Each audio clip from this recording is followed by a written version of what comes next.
All right, welcome back to the Day One Perspective podcast. Today, we're going to do another little short episode. Today, we're going to talk about gear, what gear works for you, what gear you should start with in the tactical games, and essentially what gear you should spend money on versus what gear just needs to get the job done. So, do you two want to kick it off with like what gear you started with versus like what you use now and kind of how that progressed over time?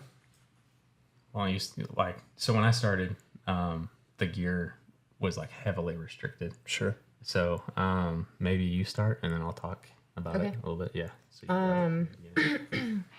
So gear I started with, I was given a belt from a good friend of mine, Justin. That was just basic T-Rex Arms belt, not an inner outer. So as basic as it can get. I think it's like $70 or something like that.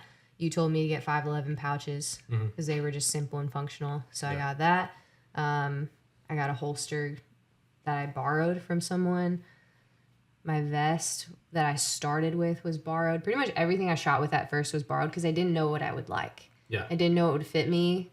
I was brand new to the sport, so I just didn't have enough perspective to know what I even should get. So I tried out some other people's stuff first and then settled on mainly gear-wise being more functional than costly. I mean, the 511 pouches are pretty simple. All of my gear is very low-key. I mean, I did shell out, I guess, for the soft plates in my vest, which was helpful. But you didn't start with those. I mean, you started with... No, I started with hard ones, but I quickly got those. Yeah. Because that was actually going to be a game changer for me with carrying bags and stuff. So that was something I changed right away.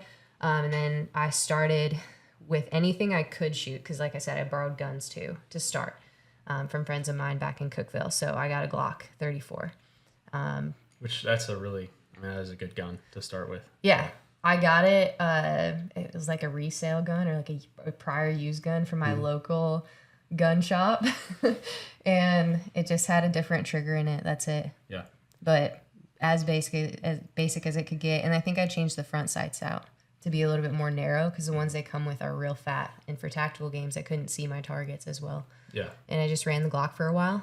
Did you send me a message about that? Yeah, I sent you a message about the mag extenders, I think, for one, so we can touch on that. And I was we didn't even know each other. No, didn't even know you. I just remembered that. Yeah. Yeah, I was dry firing in my basement and like really struggling with reloads at the time because I was learning how to do them. And at this point, I didn't know that you were supposed to look at the mag well when you reload.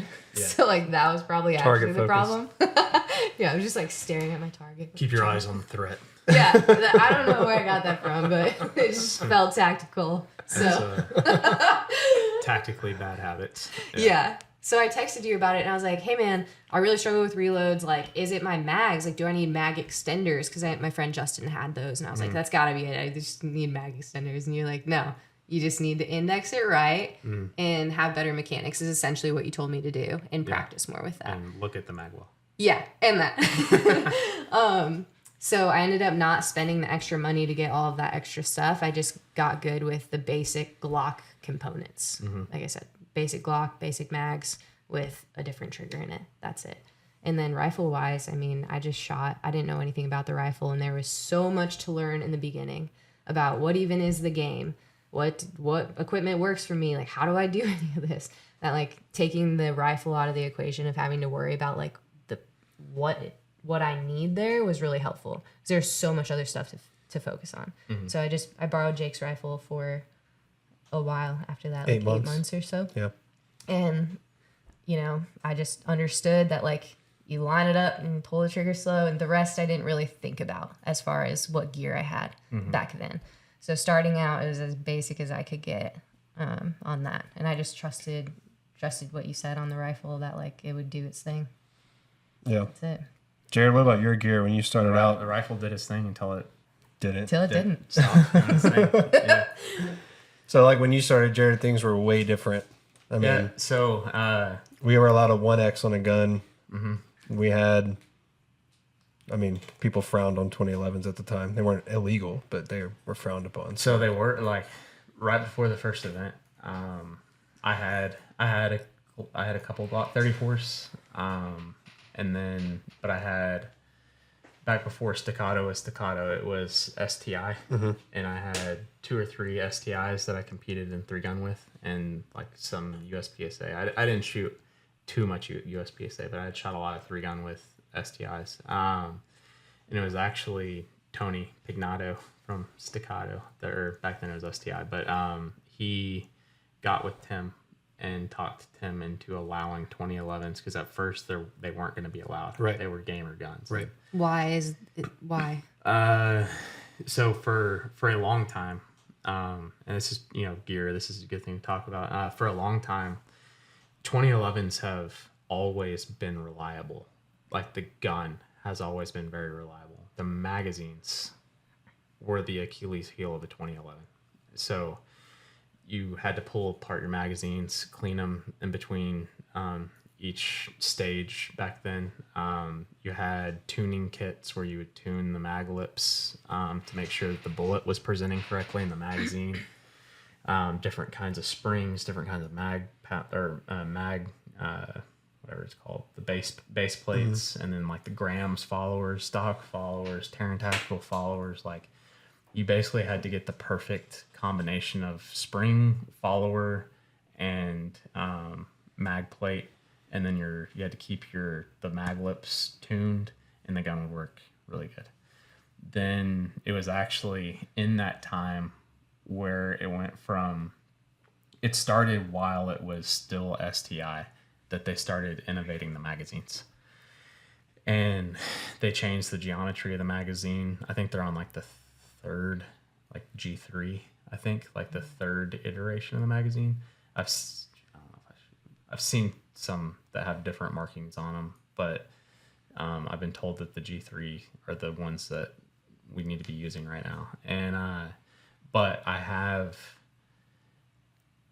there was a 38 Super and a 9mm. You use the same magazine, but if you were shooting 9mm, you had a metal spacer. Sometimes there's a plastic spacer in the back of the magazine, and then like dirt and stuff would get between the magazine and that spacer, and it would like push it forward. So that changed the way that the bullet interfaced with the mag lips. Anyway, so the progression of the magazine is what allowed the pistol that was always reliable to be reliable. Is now we have magazines that we don't have to care about. Like, I am just as confident dropping a magazine in the dirt and picking it up and expecting it to work. Like, I get the magazine, pull the bullets out of it, slam it on something a couple of times to where if there's dirt, whatever, it falls to the bottom of the magazine, load it back up and shoot it again when I'm practicing. Like, I don't worry about the dirt and stuff in the magazine. In a like a competition, like if there's dirt in the magazine, I don't care if it's a Glock, SIG, whatever. If I'm competing, I'm taking apart the magazine, cleaning it. Yeah, if there's dirt, like if there's dirt on it, I'm gonna clean it. There's no reason to train as hard as we do and just allow something into the system that could cause a problem. So when now the magazines are so reliable, like you probably don't even realize that there was ever a magazine that wasn't, because you weren't shooting when the magazines were. No. Yeah, I've never had a she's problem like special. that. She gets it. yeah. I'm gonna have to show you like the tuning kit and like the hammers and all this stuff. We had So to you use really to, had to do that? You really were concerned about that back when you first started? Oh yeah, there between every event, like when I first started, I had a STI Marauder and had spacers in the magazines, and between every event I would go take the base plate off the thing, take the magazine completely apart, clean everything, put it back together, load it all up. That's one of the reasons why I used the mag pouches that I did, because the bottom of the mag pouch was closed, so it kept dirt and stuff out of it. You must have really liked the gun to be committed to work through that. Yes. You know what I mean? Like, that's such... It had to have been a big advantage for you to be like, I'm going to clean the mags all the time. Anybody who has shot a 2011 realizes that there is a huge advantage in the trigger. You know, like the trigger makes 100% the difference. Yeah. So anyway, that gun got approved right before the event, so I was able to shoot that gun. And then I had a lot of ARs, but they were all for competition. Like, a competition gun shoots super flat, super fast, and super accurate. So like I would hunt with those guns too. But all of my guns had I forgot what all my guns had scopes on them. They're all 18-inch barrels or longer. Like, my 3-gun rifle was an 18-inch gun, and I borrowed a gun from Garrison. So I borrowed that gun from Garrison. I didn't even zero it. Well, Garrison, if Garrison gives you a gun and says it's zero, you don't need to worry about it. It's zeroed. So I borrowed a gun for Garrison. He said it was zeroed, and literally I had never shot the gun before. The first time I'd ever shot that gun was like Stage one, pulling the trigger. And then I had a 1X Spitfire that I used, and that ended up, and not intentionally, but that kind of ended up being like the gamer setup because it was a prism optic. So the reticle never disappeared, so you couldn't turn it off. Like the reticle, it was like a regular scope. The reticle is always there. Because there used to be stages where it was like irons only. I was like, cool, I popped up my irons, but there's still a reticle in my scope. How would they check if you have irons only then? They would like look down your red dot and make sure your red dot was off. But if it so like go the off, judge why would, would you have that? the judge would pick up your gun before you shot and would like make sure it's off, and then you would flip your irons up and use your irons through your red dot. So like, you had a reticle that was not illuminated, is Right. what you're saying? Yeah. Okay. But like I could still see my reticle. Why would they make that rule then? That seems kind of... That was one of the things. It's just it's called back in the day tactics. It's OG stuff. Yeah. OG stuff. You live So, and you like, learn. what I ended up doing, because it was like, I won the first event I ever shot, and immediately people were like, he's using a 2011, and he's got an optic that didn't turn off, and he's got, whatever. So then I switched to offset irons, and I would put painter's tape on the back of my optic whenever we had to use irons, so that way that went away, because I also did really, really well in a match every year that was irons only with a case. And so like I was really good with irons on a rifle. It was just like, if I have a reticle that's in between, like, of course I'm going to look at it, So anyway, just to get away from drama, I did offset 45s, and I'd put painter's tape on the back of my scope whenever we had to do that. But as far as the rest of the gear, like, I didn't have anything tactical. Like, literally the least tactical person you probably know. Didn't you say you brought your CrossFit 20-pound plate carrier? Yeah, so I had my... Instead of a 15, he was just running 5 pounds over. I had... Steel plates. It was steel plates that were in the typical, like I looked it up and it's like, well, they use this plate carrier in the CrossFit games, so that that's going to be 511 one, the FG one. Super thick one. I It have was one. 4 pounds by itself. Obviously, if they're using it in CrossFit, this is like going to be the one you want with fitness going on, right? And that is a coffin. That thing was the worst. Like, whenever I switched away from that suffocating in that plate thing. carrier, that was the best change I've ever made. That thing sucked. Like, whenever I see somebody show up with one of those, I'm just like, dude, like, it was so hot, and it just encased your entire upper Super body. cumbersome. Yeah, it was huge. Yeah, the plate size is so big. Right, and it did nothing for you. Like, there wasn't anywhere to put magazines. There wasn't anywhere, like, the only thing it had, it was like this little pouch you could up pull top. open. With cell phone pouch. Yeah, like, so I think they call it the admin pouch. I had a little pouch there. So what I would do is I would grab like 5 rounds, because like back then, you had to shoot a certain number of rounds or whatever. So I would take 5, like I would get 5 loose rounds and just like put them in there. So that way, if I had a malfunction, or like I put a couple rifle rounds in there, I could put a couple pistol rounds in there. Because if I had a malfunction, I needed to like clear it. I could clear it out and then grab a round and stick it in the chamber and shoot. It's that way I had the right amount of rounds. Because used to, if you didn't shoot the correct amount of rounds, it was a FF5. Failure to follow nuked instructions. That was the dumbest rule of all 90 time. second penalty. 90 seconds? 90 seconds. it was You a- already get the penalty Was it by ni- not firing Yeah, a it round. was a minute and a half. Minute and a half. That's absolutely crazy. So you got the miss for not shooting, and then you got a 90-second miss penalty on wasn't top of enough. it. So it was 100 seconds to have a round malfunction in your gun So, back like, in the day. That's crazy. It was there is still quite a few people around. Like most of them are like masters athletes and stuff. Yeah. But like me and Sal went through it. Like, you don't understand the amount of crap we put up with, and then been like, It wasn't. So it got so bad with FFIs. Remember this isn't gear related. This is a tangent, but remember at RPR that year, Dude, yes. there keep was. going. I think Daniel Jurassic got like 10 minutes in penalties on one 10 stage. minutes? Why? Because if it was 15 rounds that you had to shoot, and you had to shoot 5 rounds from this port, 5 rounds from this port, and 5 rounds from this port, if you shot one wrong, then immediately everything you've done after that is wrong.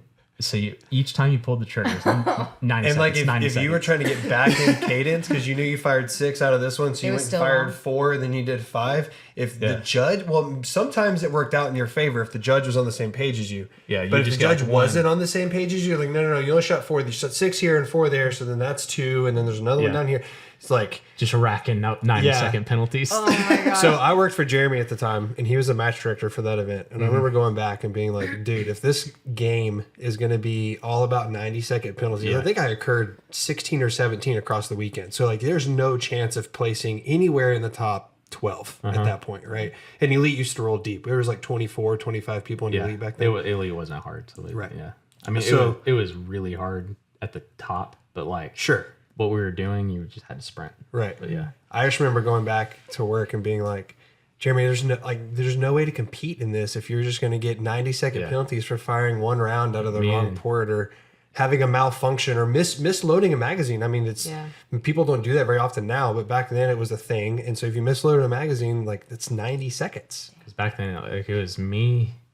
Drum came pretty quick after, but he stayed intermediate for like too long. But it was me, Zach, Sal.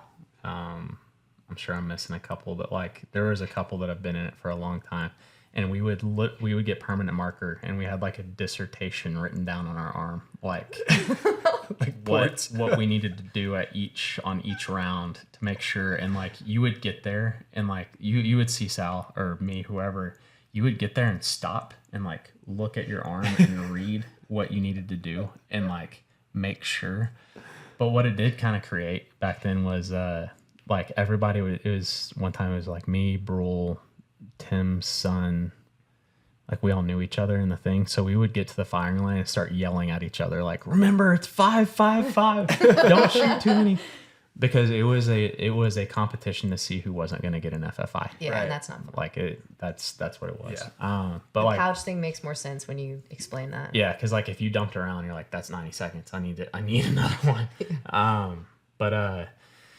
So gear, I started out with a leather belt that held my holster and my mag pouches that were cheap mag pouches. I went to the 511 store and bought everything I needed right before I went, and then I didn't have a sling, so I used the sling from my luggage to do that, which really, really sucked on the run. It was like No way to You strap might as it well just down. carry your rifle. and back then I there. could run really well, so like it really sucked, like bouncing around. That was pre-knee problems, but not really knee problems, pre-abusing my tendons. Sure.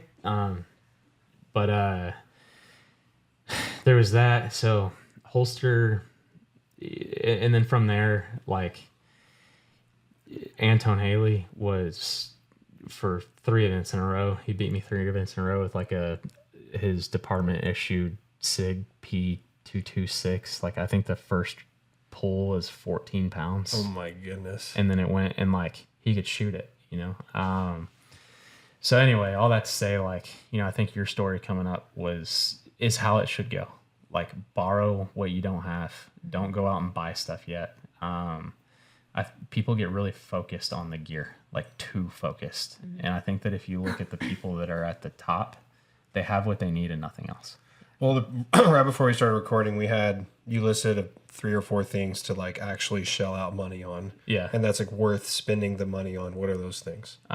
So definitely a good barrel for your AR, a good bolt for your AR, then a mil spec, like from a reputable company, right? So like BCM, I don't really keep up with it. I'm not like a huge gear junkie, but like BCM, I think Aero Precision makes good stuff on like their higher. I think they have a couple different things. I shot for 2A Armament for a long time. Like 2A Armament they sold to, what's that company they sold to? Nemo. Yeah, they sold to Nemo, so I'm sure they're still great. Shocked over she there. knows that. Yeah. Because Garrison works with them. Oh, that's Yeah, right. yeah. Shocked she knows that. But like, Brownie points over there. get a billet receiver set from a reputable company. Like you should be able to get it for $125. Sure. Something like that. Then your barrel and your bolt. And then glass. Like, but in like disclaimer, I shoot for Night Force and I'm not going to like force that down people's throat. If you have a good optic, start with that. Sure. And then when you get to an event, go and look and say like, hey, can I borrow your, like, can I go look through your scope?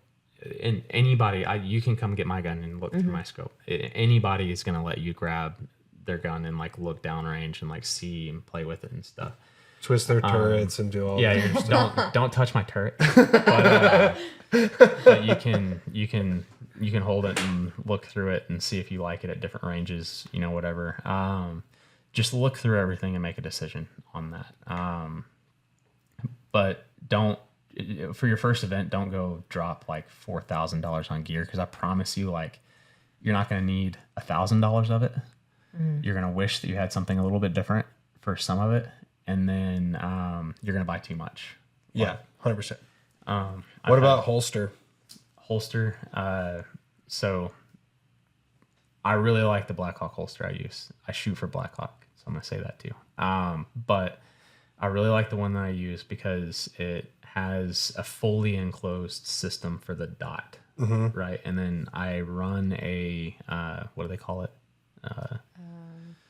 Enclosed dot, enclosed emitter. Acro? Yeah. The enclosed emitter. Enclosed emitter, Yeah. red dot. So like I have that, but then also it has a hood that closes over the top of it that like pops out of the way when you draw the gun. But whenever I'm doing, like at Nationals, we did all those burpees on the concrete, and like people's optics on their pistols were like, every time they did a burpee, it's like wham, straight into the concrete every time. Probably you did it. That was before we had optics, remember? Oh yeah, We were running red dots. No, Or Not last iron year. sights. Yeah. was that? Iron sights were still Irons. nationals of last year. Yeah, Okay. 23 nationals. Maybe I it was. remember Sandra telling me. Anyway, like I remember looking at the holster for whatever event it was, and like my holster was absolutely chewed up. Like where the optic would have been hitting stuff was absolutely chewed up. So it has a space that is designed to protect the optic and take the hit on the holster. And is that kind of level retention a teeny bit slower? Yes. However, totally worth it, because the last thing that you want to do is draw your pistol and see cracked glass. Yeah. Like that would suck. Totally suck. And then it protects it from dust, water, like all that other stuff. I ran the omnivore for a long time. Yeah. That was great because I could grow into different things. Like I started with the Glock and then Yeah. switched over to Staccato, and I could still use the same holster, which is actually another factor that, I mean, I was already switching pistols, so that's different in itself. So keeping the holster the same was helpful. And Less I would things to say change. that the Omnivore, so it's a Blackhawk Omnivore. So it comes with like a little widget that you put on the gun, and that's how it attaches to that piece that you put on like the rail of your pistol. And if you're starting, I think it's like a $35 holster. It's very something reasonable. It's reasonable. $50 or less. Yeah. I mean, it's Yeah. very It was a great reasonable. one to start with. So in my if you opinion. don't have one, before you go buy one of the higher end ones, do that, because I use that up until like I used the Omnivore up until like last year, exclusively. So obviously it works well for me. It's fast. It retains the gun, and it will, if you let's say that you're starting with a Glock 19 and you know you're going to upgrade your pistol at some point, you don't have to swap holsters. You can keep the same holster. So that's Definitely a cool like, design feature there. I know that like Tactical Games sells them, because if somebody shows up and doesn't have a holster, you just stick this little piece on your gun and bam, you have a holster that works with like, I think it's like 99.9% of the guns fit in that holster. Yeah, that was clutch. All the other stuff like belts, mag pouches, I mean, even safety glasses, they don't have to be this. I mean, Magpul glasses are cool. Don't get me wrong. They make you have the cool factor when you're out there. But all the other stuff just needs to get you by, right? Yeah, and I've told you this, and I don't know. It's one of my pet peeves is seeing somebody with a $3,000 scope and a $5 pair of safety glasses. Like, you are going to see. How do I put this? The quality of the image that your eye is going to receive is dependent on the cheapest piece of glass that is between your eye and the target, right? So if you have crappy safety glasses or whatever it is and they're scratched and all that stuff, it doesn't matter how good your scope is now, because like the weakest link is your glasses. So you can have the most clear, awesome scope of all time, and you're just gonna see a dusty, smeared, scratched image, right? So the Magpul glasses, they don't necessarily like. There are some that I like that look like really good, but the ones that like the ones you like a lot, what do they call those? The Explorers, I think. Yeah, so like I know they kind of look funny on me, but I wear the Explorers because they have like a flatter surface and they don't fog. Yeah. Because they're They're not open like, on the sides. Yeah. Yeah, they're not like encased around your eye and they don't fog. That's why so I use true. them. My clears always fog because they're the ones that are like up Yep. against my And face. the I have only to thing that's clean them open up. is like the bottom part on the. The only thing you got to kind of be careful about when you're wearing that stuff is brass coming from people around you, because like the side of your eye is kind of open, like you have that deal. But I'll go back and forth. If it's not like a humid day where stuff's gonna be fogging, I wear like the Magpul shooting glasses. Yeah. And polarized, so your eyes aren't just getting assaulted by the sun all day. But like, you don't need to go buy. They Hunter's have Gold, $300 glasses. $350 glasses, Magpuls whatever. are like $100, right? Ish. 100, 120, Yeah, somewhere and around somewhere there. in The that thing range. about it is They're good. the reason they're very good and they don't look stupid. No, they're Yeah. polarized. They're stylish glasses. When I came into tactical games Oh my gosh, and here we started go. shooting, no, I just like, I thought all of the glasses were the ones that are $5 at the range. Like when people were like, you have to wear ballistic glasses, you know, the all clear ones Yeah. that you buy at the range for $5 if you don't have glasses. Like when I heard about that, I was like, yeah, I'm not doing that. Like I'm going to wear my Gooders. Oh, And She wore those. She wore those like. Great story. Yeah. Nationals my first year. Oh my I gosh. smashed my Gooders in the first event by accident. And then the whole rest of the event, I wore active eyewear blue light blockers that are totally meant for like at home chilling, being kind of cute, like girly things, right? But I had them in the car. It's the only eyewear I had. They're like And these clear frame, They're I know. like big huge. bug eyes. Yeah. I don't think you remember. You remember, right? Yeah. But, I tore my hamstring, so like in the first event, so I there was nobody in lane 5 Right. behind my group. So then you judged me. So I stayed back because I was like, they're like, hey, we need a volunteer to stay back. And I was like, I'm hurt. Like, I'm out of it. Like, I'm just kind of limping along, whatever. So, like, I'll stay back and judge. And it turned out to be you. Crazy. And I remember sitting there looking at your glasses, just being like, this girl does. I didn't know anything. It's Yeah. also all that I had. Yeah. So I was like, well, these are glasses, so I can wear them and shoot stuff, I guess. Like, it's been long it enough was now. embarrassing. And I think you got 4th. I got 4th that You year. got 4th, yeah. So, like, you didn't get on the podium, so I'll say this now. But, like, I remember standing over you a couple times being like, hey, do this instead of what you're doing right now. It was probably a safety thing. Take your finger out of the trigger guard when you're going And you from would port start to Yeah. just, port. like, I remember several times you started shooting, like, fast. I was like, hey, whoa, like, slow down. Let's, Get back on the target. Yeah. Hit the Yeah. square in there. So funny. But and then they wouldn't stay on my face because they're meant for lifestyle. So I blew my ear out in the first event. So I had the ear damage. So I was wearing over ears to keep my glasses down and to protect my ear with these big bug glasses. I was like, I am literally the ultimate nerd right now. But it's She what just I is had. out there So I for was like, fashion. we're rolling. I was like, you're either going to own it and it's going to go great, or you're going to feel embarrassed the whole weekend. It's going to be a problem. So hearing protection is a good one to talk about. We Yes, got we probably we got a few minutes left. We can do that. that's it. I mean, we can restart it if we need. But No, we're good.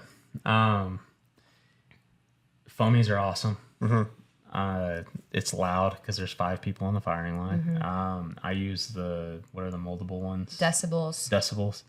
I use those. I really like those. The problem is you cannot hear a thing when you have those things in your ears. Yeah, they're really good. There's 2 kinds too, though. So the colorful ones, which I think is the ones that you have, I've noticed don't allow any noise in at all. Yeah. And then the new ones that are black with the orange ring on the inside, they have a little bit higher of a rating of like sound that they. Yeah. You know what I'm talking about? I don't know the and something I.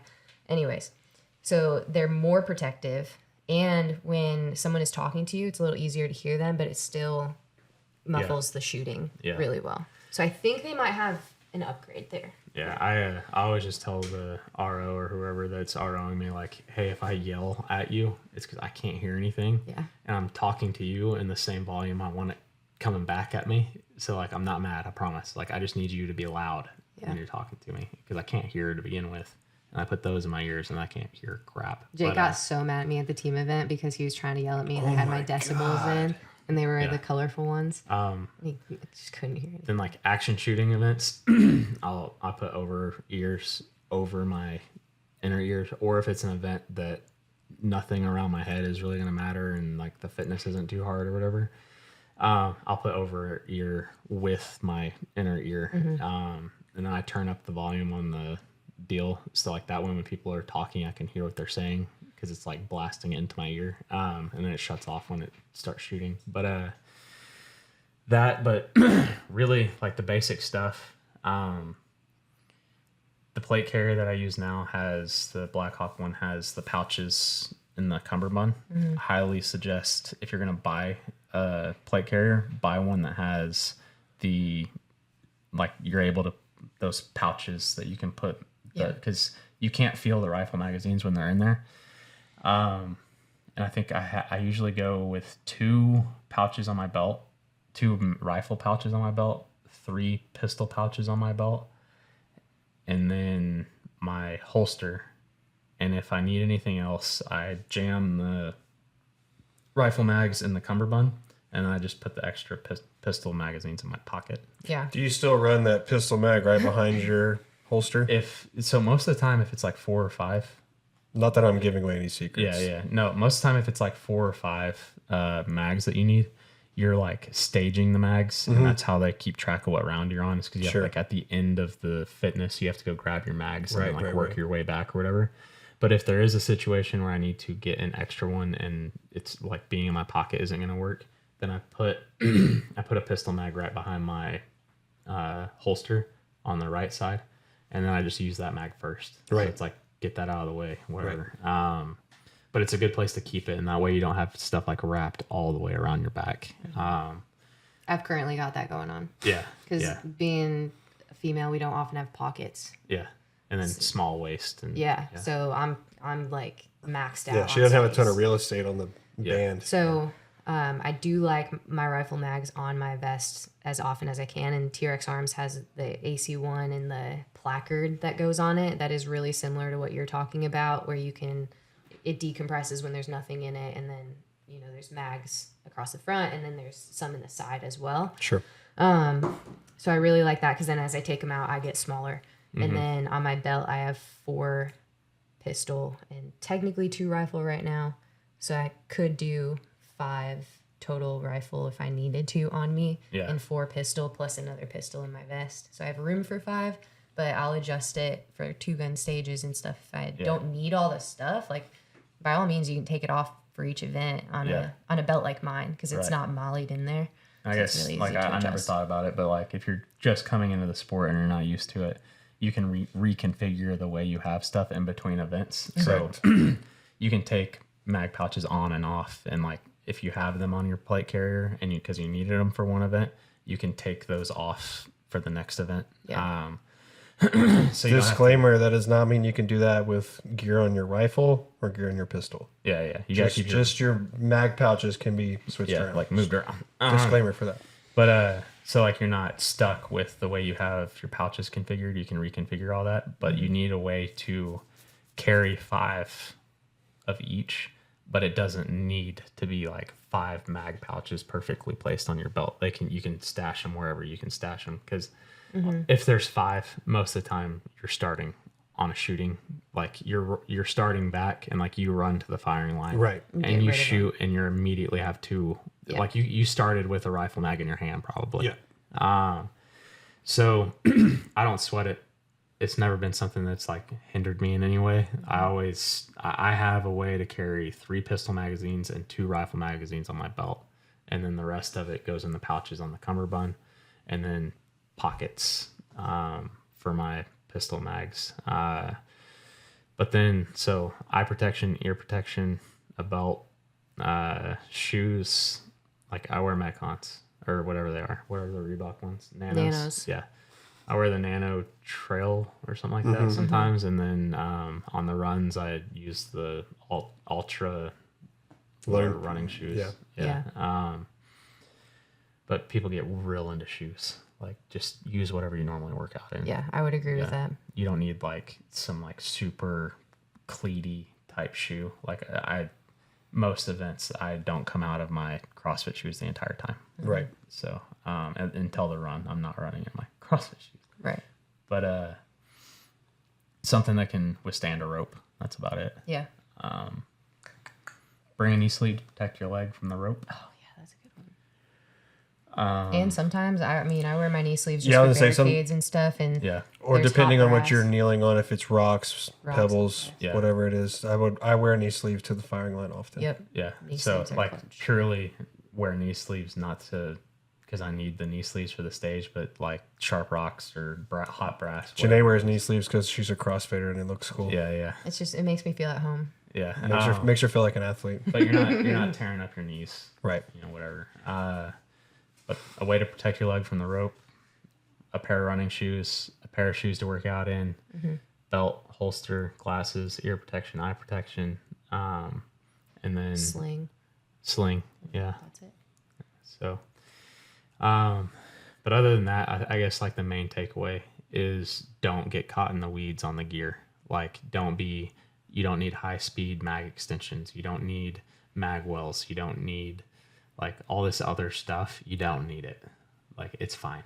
I shoot I take like last weekend at the skirmish, I literally took the brand new pistol out of the bag, had never touched, added whatever to it, zeroed it, and then shot the skirmish. Like straight out of the pouch. I didn't put mag wells, and that's the way I'm going to use the gun the entire time because my last gun is exactly the way I got it out of the deal.